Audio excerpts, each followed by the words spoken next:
जी, अस्सलाम वालेकुम। उम्मीद है कि आप तमाम दोस्त खैरियत से होंगे और आज का दिन भी ट्रेडिंग के हवाले से अच्छा गुज़रा होगा। अच्छा दिन था जी आज मार्केट में। वॉल्यूम भी अच्छे थे, सीमेंट सेक्टर की परफ़ॉर्मेंस वापस आई, फर्टिलाइज़र की आई, ऑयल एंड गैस ने मार्केट को थोड़ा सपोर्ट किया है। तो मार्केट में 12-1300 पॉइंट्स जो हैं जी, वो आज हमें बेहतरी नज़र आ रही है और मार्केट ने एक मर्तबा फिर अपने हाई की तरफ 1,70,000 का जो साइकोलॉजिकल लेवल है, उसको टेस्ट करने की कोशिश की। हम तो आज छुट्टी पर थे और हमारी पूरी कोशिश ये थी कि आज गुज़िश्ता हफ़्ते के अंदर जो भी हमारी पोज़ीशंस थी, उनको ज़्यादा से ज़्यादा जो है वो आज क्लोज़ किया जाए। हम उसी की तरफ रहे। कोई नई बाइंग जो है वो हमने नहीं की। कल की वीडियो में हमने आपसे गुज़ारिश कर दी थी कि फ्राइडे वाले दिन यानी कि आज हम कोई नई बाइंग नहीं करेंगे। कभी-कभी जो है वो अपने पोर्टफ़ोलियो की काट-छाँट ज़रूर करनी चाहिए। तो हम चूँकि डे के पॉइंट ऑफ व्यू से काम कर रहे होते हैं, स्विंग के पॉइंट ऑफ व्यू से भी काम कर रहे होते हैं, हमारा इन्वेस्टमेंट का भी ग्रुप है। लेकिन ये जो वीकली चीज़ों को देखना है, ये ज़्यादातर पोज़ीशनें काटना और चीज़ों को जो है वो देखना और फिर नई पोज़ीशन के लिए जगह बनाना, पैसा हाथ में करना, ये डे के पॉइंट ऑफ व्यू से बड़ा अहम होता है। तो हमारी कोशिश ये होती है कि इसको वीकली जो है वो कुछ ना कुछ ज़रूर सॉर्ट आउट किया जाए। तो हमने तो आज सॉर्ट आउट किया जी। आप भी ज़रूर बताइएगा कि मार्केट के 1300 पॉइंट से आपने कोई फ़ायदा उठाया या कि नहीं। 1300 पॉइंट्स के इज़ाफ़े के साथ अगर हम सर्किट ब्रेकर की बात करें तो माशाल्लाह से आज भी आपको 13 कंपनीज़ जो हैं वो अपर कैप में नज़र आ रही हैं। यकीनन फैक्टो सीमेंट में सीमेंट सेक्टर है, फिर उसके अलावा पेस की वापसी है, टीपीएल तो लगातार अब कैप चल रहा है। लेकिन को बहुत बड़ी कंपनी जो है वो शायद आपको अपर कैप में नज़र नहीं आ रही, बड़े सेक्टर के पॉइंट ऑफ व्यू से अगर बात करें, सिर्फ़ ओनली जो है वो फैक्टो सीमेंट सेक्टर से आपको नज़र आ रहा है। लोअर की तरफ बात करें तो टाटम जो है वो लोअर कैप पर है। इसने गुज़िश्ता दिनों 3-4 कैप भी दिए थे। आपको याद होगा हमने इसको बाय किया था, मेरा ख़्याल है ट्यूज़डे की बात है कि हमने इसको बाय किया था। तो उसके बाद फिर हम तो भई इसमें से निकल गए थे जिस तरह से कि कल मैंने कल की वीडियो में आपसे गुज़ारिश कर दी थी कि निशात मिल्स जो है भई उसमें से अब हम बाहिर हैं। निशात मिल्स के अब हम जो है वो हमारे टारगेट्स पूरे हो गए हैं, तो हम उसमें से एग्ज़िट कर गए। मकसद क्या है बात करने का? मकसद ये है कि आप जिस वक़्त कोई ट्रेड लें, तो आपको पता होना चाहिए कि आपने एग्ज़िट कहाँ पर लेना है। स्टॉक मार्केट में पोज़ीशन काटना जब आप ट्रेडिंग पॉइंट ऑफ व्यू से काम कर रहे हो, तो वो बड़ा ज़रूरी होता है। क्योंकि जब आप पोज़ीशन नहीं काटते और वो शेयर नीचे आ जाता है, तो फिर मार्केट आपका प्रॉफ़िट खा जाती है। मसलन टाटा में जो देख लें आज लोअर कैप पे है, तो हम तो भई इसमें से निकल चुके हैं। निशात मिल्स अभी देखें दिन दुगनी रात चौगुनी तरक्की कर रहा है, लेकिन हमारी तरफ से भई टाटा बाय-बाय है उसमें। तो ये चीज़ें होती हैं, कभी-कभी हौसला करके ना पोज़ीशन काटनी चाहिए, प्रॉफ़िट बुक करना चाहिए। इसके अलावा ईपीसीएल के हवाले से जो है वो अब आपको बहुत ज़्यादा मार-धाड़ नज़र आएगी, ईपीसीएल की बातें नज़र आएँगी। ईपीसीएल के हवाले से सिर्फ़ मैं ये गुज़ारिश करता चलूँ कि हमारा जो इन्वेस्टमेंट का ग्रुप है, उसमें हमने ईपीसीएल जो है वो ऑलरेडी बाय कर रखा है। मैंने आपसे गुज़ारिश की थी कि कब शेयर्स हैं, जब चलेंगे तो फिर इंशाल्लाह बताएँगे। तो इन्वेस्टमेंट ग्रुप में हमारी ज़्यादातर कोशिश ये होती है 80 टू 90% कि हम सिर्फ़ उन स्टॉक्स के अंदर काम करें जो कि डिविडेंड पेइंग हैं। लेकिन इसके अलावा भी अगर कोई अपॉर्च्युनिटी नज़र आए, तो वो भी हम अपने ग्रुप के अंदर जो है वो शेयर करने की कोशिश करते हैं। तो ये ईपीसीएल का हमने जो है वो बाइंग स्टार्ट की थी तो उसके बाद अब जो है वो काफ़ी अच्छी परफ़ॉर्मेंस दे चुका है। तकरीबन हमारी बाइंग से तो 10-12 रुपए जो है वो ऊपर है। तो इसमें हमने साथ में गुज़ारिश कर दी थी कि भई ये कंपनी जो है वो इस वक़्त लॉस पे के अंदर है चूँकि इसकी मार्केट लो है, लेकिन 2026 के अंदर जो है वो पॉसिबिलिटी बन सकती है। बात करने का मकसद ये है कि जिस वक़्त आप इन्वेस्टमेंट पॉइंट ऑफ व्यू से चूँकि आपने थोड़ा-सा लंबे अरसे के लिए चीज़ों को देखना होता है, तो कोशिश ये किया करें कि फिर हौसला करके चीज़ों को वहाँ पर बाय करें जहाँ पर दुनिया भाग रही हो। ये जो अक्सर आपको वारेन बफ़े के हवाले से भी चीज़ें कोट की जाती है ना जी, कि वो कहते हैं जी कि आप शेयर को बाय करें तो फिर आप उसको बेचें ना या आप उसकी होल्डिंग पावर जो है वो आपके पास ज़्यादा होनी चाहिए। वो साथ में ये भी कहते हैं कि उस वक़्त बाय करें जब कोई ना बाय कर रहा हो। ये चीज़ जो है ये मिसिंग हो जाती है और लोग जो है वो टॉप पर जाके बाय करते हैं। तो टॉप पर कभी भी इन्वेस्टमेंट नहीं होती। इन्वेस्टमेंट जो है वो आपने हमेशा लो पर करनी होती है। ट्रेडिंग आप किसी भी वक़्त कर सकते हैं। जिस तरह से कि मैंने कल भी गुज़ारिश कर दी थी। आगे चलते हैं जी। कुछ खबरें हैं उनको भी शामिल करेंगे। ओवरऑल मार्केट की सिचुएशन देखें तो माशाल्लाह से सेक्टर वाइज़ एफएफसी की आज वापसी हुई। 400 पॉइंट्स जो है वो फर्टिलाइज़र के हैं, फिर commercial bank, cement sector, oil and gas.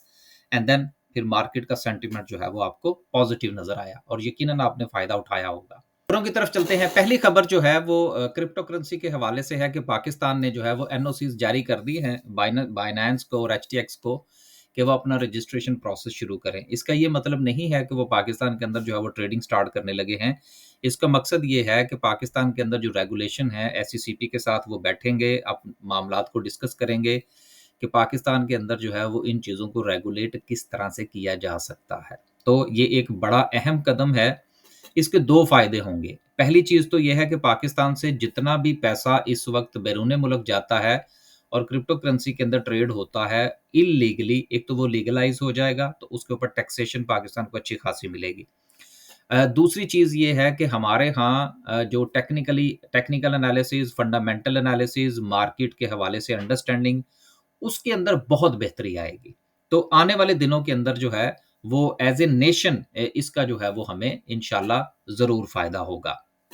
तो ये खबर मैंने सिर्फ़ इसलिए शामिल की कि जिस वक़्त आप किसी एक इंस्ट्रूमेंट की बात करें, मिसाल के तौर पर अगर हम आईटी के पूरे सेक्टर की बात करें, मिसाल के तौर पर, तो उसमें जिस वक़्त अपॉर्च्युनिटी निकलती है, तो फिर उससे पूरा सेक्टर जो है वो फ़ायदा उठाता है। तो बेसिकली ट्रेडिंग जो है ये एक पूरा का पूरा जो है वो प्लेटफ़ॉर्म है। उसमें आपके फॉरेक्स भी आ जाते हैं, उसमें आपकी कमोडिटीज़ भी आ जाती हैं, उसमें आपके स्टॉक्स भी आ जाते हैं, अब उसमें क्रिप्टो भी आ गई है। तो बेसिकली ये जब चीज़ पाकिस्तान के अंदर इम्प्रूव होगी, तो उससे सिर्फ़ क्रिप्टो का फ़ायदा नहीं होगा, उससे हमारी जो फॉरेक्स में ट्रेड करने वाली कम्युनिटी है, वो भी बढ़ेगी, स्टॉक्स की भी कम्युनिटी बढ़ेगी। तो ये एज़ ए पूरे सेक्टर जो हमारा ट्रेडिंग का जो पूरा का पूरा सेक्टर आप उसको कहेंगे, उसको फ़ायदा होगा। तो इसलिए इसको खुले दिल के साथ कबूल करना चाहिए। अब ये कहना कि जी क्रिप्टो आ जाएगी तो स्टॉक एक्सचेंज नीचे चली जाएगी या कुछ और हो जाएगा, लोग वहाँ से पैसा निकाल के उधर चले जाएँगे, यार चले जाएँगे तो फिर क्या फ़र्क पड़ता है? कोई ऐसी बात नहीं है, लेकिन इससे कारोबार बढ़ेगा, मार्केट बनेगी मुल्क के अंदर, तो इसको पॉज़िटिव लेना चाहिए।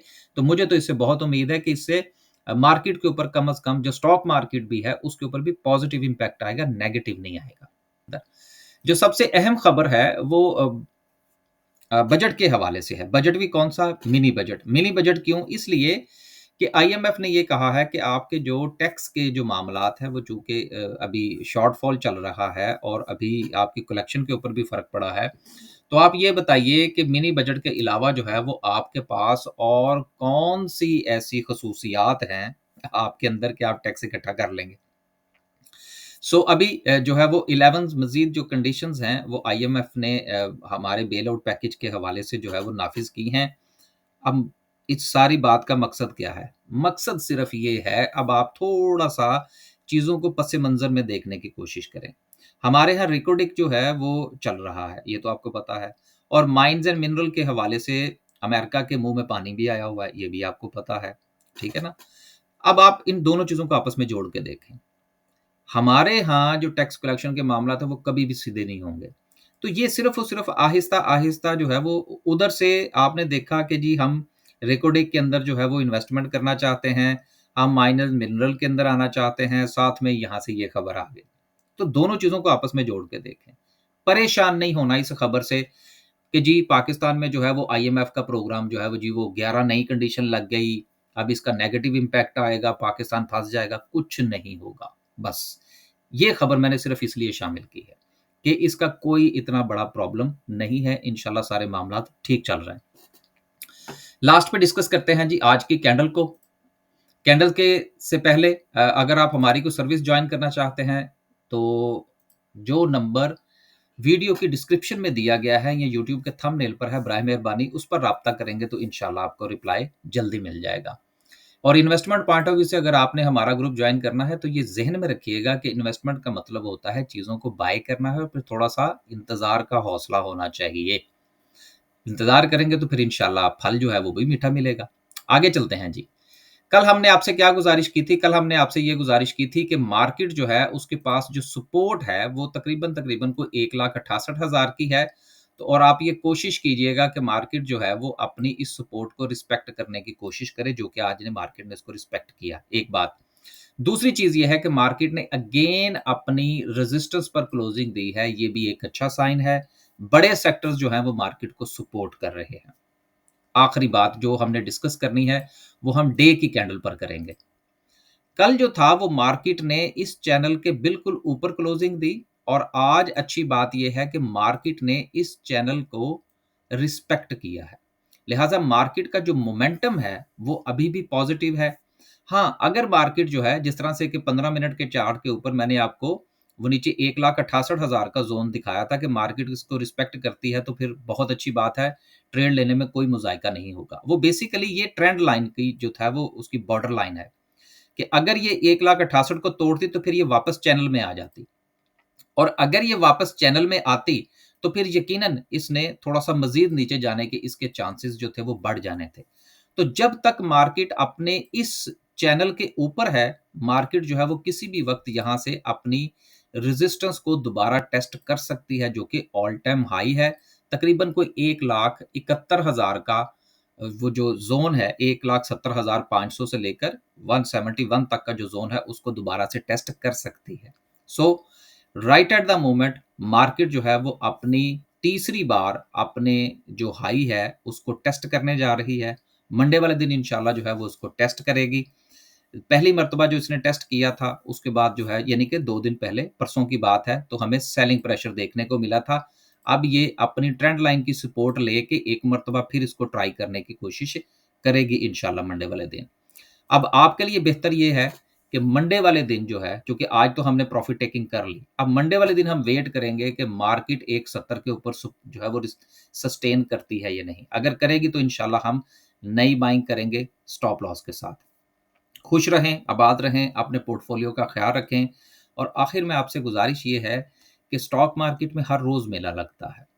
इंडेक्स के ऊपर आपकी नज़र ज़रूर होनी चाहिए क्योंकि इंडेक्स जो है वो सेंटिमेंट को तब्दील कर देता है।